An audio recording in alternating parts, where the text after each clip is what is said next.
علیکم ورحمۃ اللہ وبرکاتہ۔ وعلیکم السلام ورحمۃ اللہ وبرکاتہ۔ کیا حال ہے؟ الحمد للہ الحمد للہ۔ اچھا ڈاکٹر صاحب، اکثر ہم دیکھتے ہیں آپ کی ویڈیوز وغیرہ میں کہ آپ احادیث کی روشنی میں وظائف وغیرہ بتاتے ہیں جن سے جادو کا طور ہو سکے۔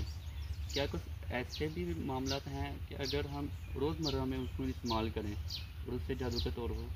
جی آپ صاحب، میں آپ کا سوال سمجھ چکا ہوں۔ آپ چاہ رہے ہیں کہ کوئی ایسی چیز ہو جو بغیر پڑھائی کے بھی انسان اپنے جادو کا علاج کر سکے۔ جی جی بالکل یہی سوال ہے آپ کا۔ جی ہاں جی، تو رسول اللہ صلی اللہ علیہ وسلم نے اپنی زندگی میں ہر طرح کا علاج، اس کا طریقہ بتایا ہمیں، جی اور آپ علیہ السلام کی ہر بات میں خیر ہے انشاءاللہ سے۔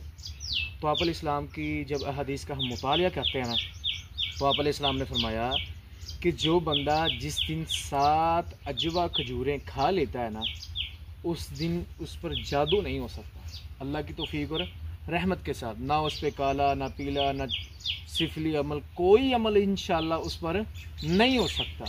یہ 7 اجوا کھجوریں کھانے کی کمال ہے۔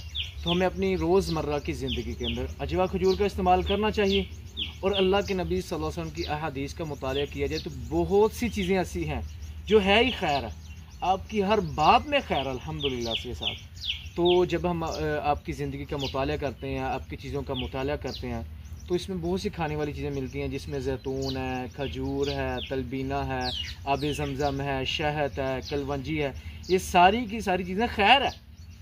اب ہم نے مزاج کے لحاظ سے اور انسان کی موسم کے لحاظ سے، انسان کے مزاج کے لحاظ سے ان چیزوں کا استعمال کروانا ہے۔